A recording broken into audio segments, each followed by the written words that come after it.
नमस्कार, मैं अंजलि मिश्रा। स्वागत है आप सभी का हमारे चैनल में। ममता बनर्जी जिस तरीके से बाहर जाकर देश के खिलाफ बयान देती नजर आई, जिस तरीके से देश की तरक्की को लेकर उनके जो है मतभेद हैं जो वहां पर साफ तौर पर नजर आए। यही नहीं, ऑक्सफोर्ड यूनिवर्सिटी में जिस तरीके से छात्रों ने उनके खिलाफ प्रदर्शन किया, गो बैक के नारे लगाए, संदेश खाली से लेकर आरजी कल तक सभी मामलों पर तीखे सवाल पूछे।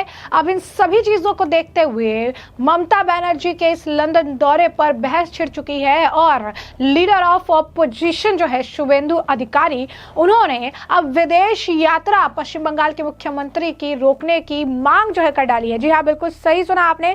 उन्होंने यानी शुभेंदु अधिकारी ने इस मामले को लेकर विदेश मंत्री एस जयशंकर को बकायदा पत्र लिखा है और लिखकर उन्होंने उन्हें रिक्वेस्ट किया है कि ममता बनर्जी एक मुख्यमंत्री के तौर पर उनकी जो कैपेसिटी है, ऐसे में उन्हें बाहर नहीं जाने दिया जाए, विदेश यात्रा पर उनकी रोक लगनी चाहिए।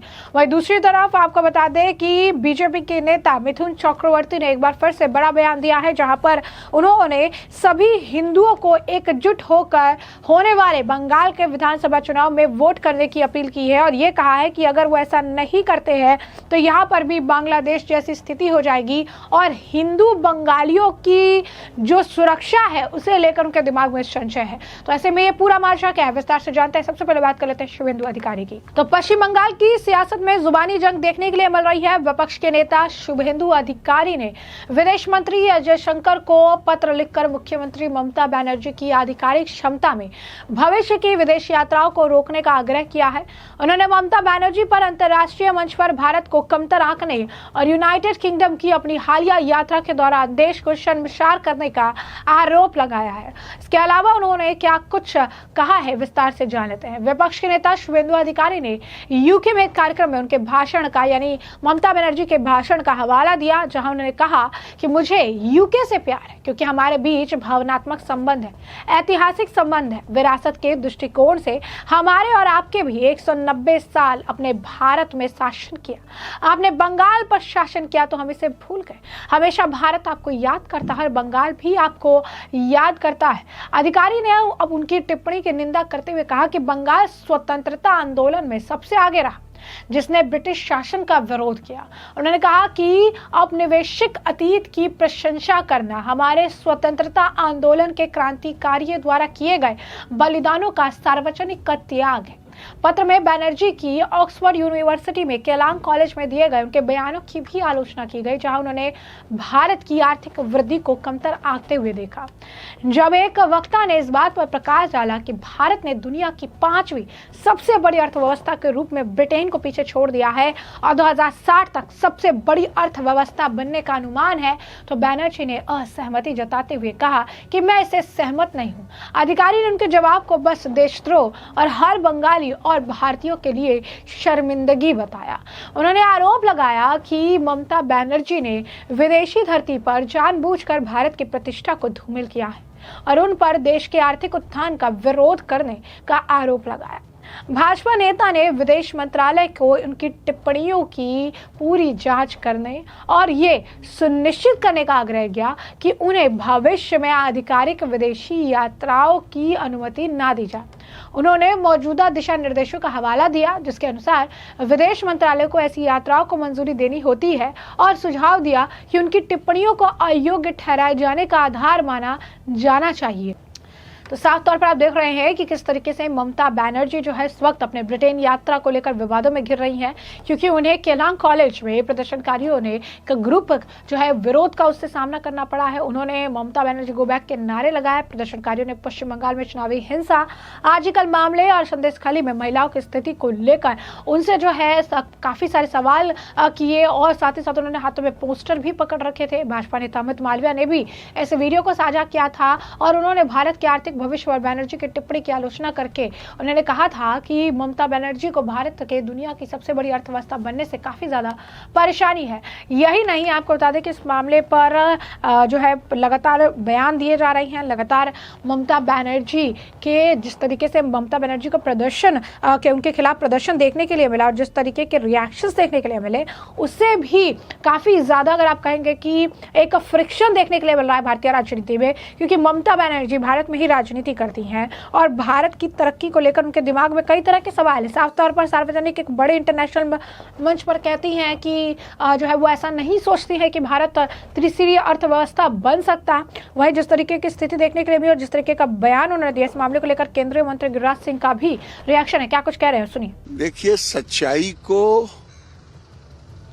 छुपाना और भारत का अपमान करना, दोनों काम ममता बनर्जी ने की है। जो पूरी दुनिया आज बढ़ती हुई अर्थव्यवस्था को देख रही है, जान रही है, सम्मान कर रही है। मोदी जी के नेतृत्व में जो अर्थव्यवस्था बढ़ रहा है, IMF कह रहा है, लेकिन दुर्भाग्य है कि ममता बनर्जी और टुकड़े टुकड़े गैंग जब विदेश जाते हैं तो भारत को अपमानित करने का काम करते हैं। ये दुर्भाग्यपूर्ण। वहीं आपको बता दें कि एक और व्यक्ति हैं सुशील डोकवाल, उनसे भी जब इस बारे में सवाल पूछा गया क्योंकि वह मौके पर मौजूद थे, तो उन्होंने भी इस पूरे इंसिडेंट के बारे में बताया और बताया कि कैसी वहां पर स्थिति थी, क्या कुछ हुआ। जरा सुनिए क्या कुछ देखने के लिए वहां पर मिला। Sushil ji, you were there at the Oxford event of CM Mamata Banerjee. What happened there? Hare Krishna, Namaste to everybody. 3 days back, one of my friend told me that Mamata Banerjee and her team is coming to Kellogg College, Oxford University, for a presentation on child and women development. And I said, okay, let's go and see what she's want to say about this. And we tried to get registration online for the event. Somehow we not able to get the bookings. Still from London and he from Hounslow, Mr. Jignesh Patel, gone to Oxford, and around 5:30 we reached there. Around 300 people were there. Indian origin maybe 100, 200 maybe Bangladeshi supporting to Mamata Banerjee. We put our name in the waiting list and somehow we got a chance to go inside the college. But in the hall, at the hall they stopped us because the hall was full. I waited there quietly for 15-20 minutes and then the management allowed me to go in. And my intention was to ask a question about the why she is not giving land to Indian government for fencing between Bangladesh and West Bengal. And I wanted to ask these questions and I had planned this. Somehow somebody asked a question, what are the investments coming to West Bengal? And Mamata ji saying, oh, so many billions of pounds are coming and many businessmen are coming. Again he asked which businessman is coming. She was replying, false names, and one of the name was Tata. So I said, Madam, Tata already ran away. You know what you did to Tata? They will never come to and you are lying. She said, no, I'm not lying. And then suddenly from my right side, some students, Indian based students, they were really good students. They started question about what she has done for that, Nirbhaya, or medical students, which is, she was killed and was really, bad treatment to her. And then a kiosk. Mamata tried to make us to calm down, but people were not happy. So many Bangladeshi, they were also aggressive. I tell you seriously. Most of, you can see, they wanted to take us. If we were outside, they would have attacked us also.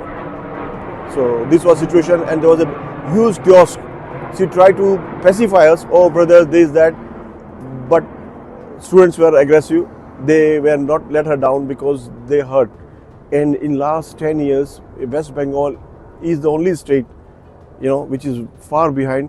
It is a state from the beginning, a land of freedom developers, a land of devotees. But you see the state where it is gone.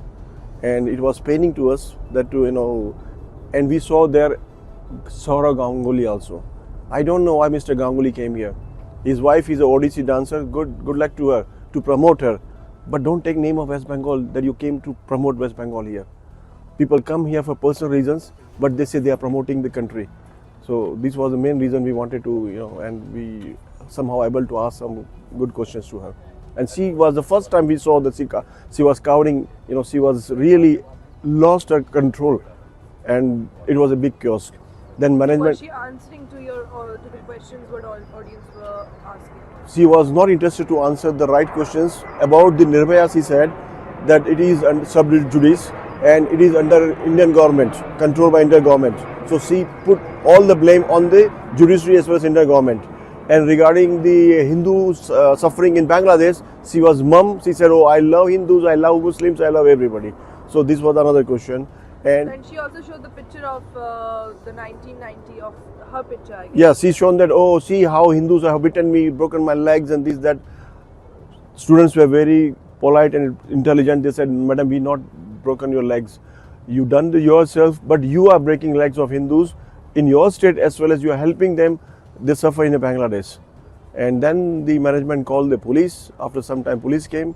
So we all left outside. And the kids were saying us, please don't show or give more numbers and pictures to the media because we are student here. For us, it's not, we are a resident here, we are British national, so for us, no issue. We assured them, kids, don't bother, you are our kids, you from our land, you have full rights, you done very good things, a good presentation made by you, you have used your democratic right in this country. तो जैसा कि आपने सुना, उन्होंने खुद बताया कि वहां पर जो स्थिति थी खराब थी, बहुत सारे सवाल उनसे पूछे गए, टाटा जो भाग गया वहां से उसके बारे में भी उनसे सवाल पूछे गए, संदेश खाली से लेकर सब कुछ जो है उनसे पूछा गया। उन्होंने कहा कि उन्होंने अपना कंट्रोल खो दिया था, बहुत ज़्यादा केओस था वहां पर, वो किसी भी तरीके से किसी भी सवाल का जवाब देने में बिल्कुल भी इंटरेस्टेड नहीं थी। निर्भया और ये सारी चीज़ें जो कंट्रोल थी, जो जिसको लेकर सवाल पूछा जा रहा था, वो बार बार यही कह रही थी ये तो जो है सरकार के अंडर चीज़ें आती है, सरकार ने इसको ओवरटेक कर लिया है। ये सारी चीज़ें जो है उनका, जब ये पूछा गया कि बांग्लादेश में हिंदुओं पर जो अत्याचार हो रहा है उस पर क्या कहेंगे, तो उस पर भी वो चुपचाप थी, कुछ कहने को तैयार नहीं थी। उन्होंने बस ये कहा कि वो हिंदू मुस्लिम सबको प्यार करते हैं, लेकिन डायरेक्ट किसी सवालों के जवाब नहीं दे रही थी। तो अब देखिए, उन्होंने बताया कि किस तरीके की स्थिति वहाँ पर थी। और दूसरी तरफ भारतीय जनता पार्टी के नेता मिथुन चक्रवर्ती ने पश्चिम बंगाल में हिंदू वोट को एकजुट करने की अपील करते हुए बांग्लादेश का उल्लेख किया और कहा कि बांग्लादेश ने केवल ट्रेलर दिखाया, इसके बाद बंगाल में हिंदू बंगाली का अस्तित्व बच पाएगा या नहीं, इस पर संदेह है। उन्होंने हिंदू वोटरों को एक बार भारी संख्या में मतदान करने की अपील करते हुए कहा कि ये हमारी अस्तित्व की लड़ाई है। मिथुन चक्रवर्ती ने कहा कि आज भी 9% हिंदू हमारे वोट नहीं देते हैं। मैं चिल्ला कर कहता हूं, इस बार घरों से बाहर निकले, भाजपा को वोट दे। बांग्लादेश ने हमें सिर्फ ट्रेलर दिखाया है, इसके बाद बंगाल में हिंदू बंगाली रहेगा या नहीं, इस बारे में मुझे शक है। अगर इस बार हिंदू वोट नहीं करते हैं तो आने वाले दिनों में हमें बहुत कठिनाई का सामना करना पड़ेगा। मिथुन चक्रवर्ती के इस बयान पर तृणमूल कांग्रेस ने कड़ा विरोध जताया। तृणमूल नेता जो है जयप्रकाश मजूमदार ने कहा, मिथुन चक्रवर्ती बांग्लादेश का नाम लेकर पश्चिम बंगाल में अशांति फैलाने की कोशिश कर रही हैं। उन्होंने इस दौरान यह भी कहा कि क्या मिथुन चक्रवर्ती मुंबई में जाकर ये सब कह सकते हैं, अगर बांग्लादेश का जिक्र करके राज्य में कोई अशांति पैदा करने की कोशिश होगी तो पश्चिम बंगाल के लोग उसे बर्दाश्त नहीं करेंगे।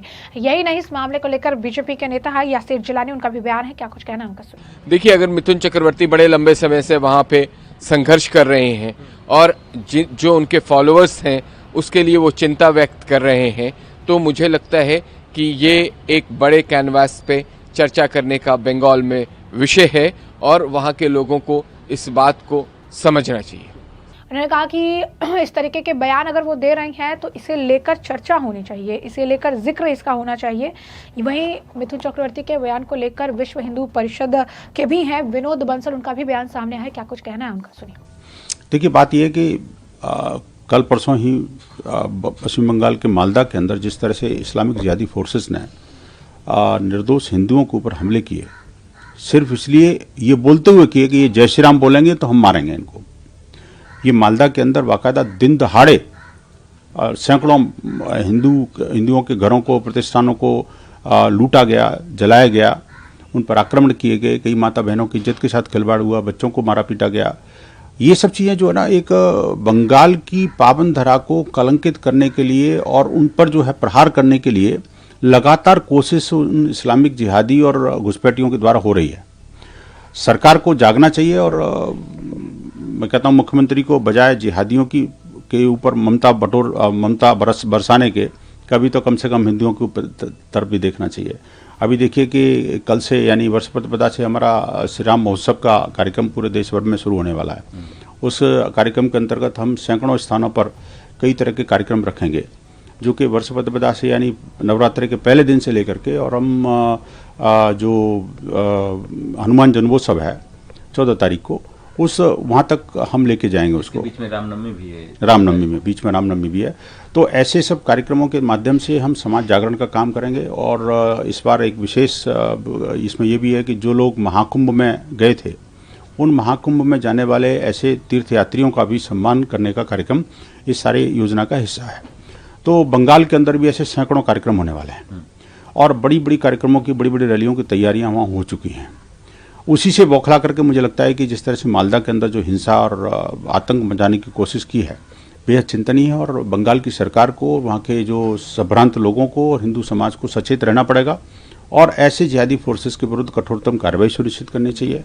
और देखिए, बंगाल तो पावन धरा है माँ दुर्गा के कभी जो नारे और जयकारे कण कण में गूंजते थे, आज वो टुकड़ा अगर बांग्लादेश बन गया तो वहाँ क्या स्थिति है हिंदुओं की, ये समझ में आ रहा है हमें। ये बंगाल के लोगों को भी समझना चाहिए आखिरकार कि ये जो स्थितियाँ परिस्थितियाँ जो बांग्लादेश में बन रही हैं वो बंगाल में ना बनने पाए, इसके लिए समाज को भी सचेत रहना पड़ेगा और सरकार को भी प्रोएक्टिव होकर काम करना पड़ेगा। पॉलिटिकल पार्टी से भी मैं निवेदन करूंगा, अपने राजनीतिक हित त्याग करके एक साइड में रख करके कम से कम हिंदू हित के लिए, भारतीय हित के लिए काम करें, यही मैं तो प्रार्थना करूंगा। तो जैसा कि आपने तमाम बयान सुने हैं और साथ ही साथ हमने आपको बताया कि किस तरीके से पश्चिम बंगाल के मुख्यमंत्री को लेकर शुभेंदु अधिकारी ने बड़ा स्टेप उठाया है। बाकायदा उन्होंने इसे लेकर जो है लेटर लिखा है जयशंकर जी को और ये कहा है कि आने वाले समय में, भविष्य में किसी भी विदेश यात्रा के लिए, खासकर ममता बनर्जी के विदेश यात्रा पर रोक लगाई जानी चाहिए क्योंकि वो बाहर जाकर देश विरोधी बयान देती है। दूसरी तरफ आपने मिथुन चक्रवर्ती के बारे में भी जाना कि मिथुन चक्रवर्ती क्या कुछ बयान दे रहे हैं। इस तमाम बयान को लेकर आपकी भी जो राय हो हमें कॉमेंट सेक्शन में कमेंट करके जरूर से जरूर साझा करिएगा। धन्यवाद।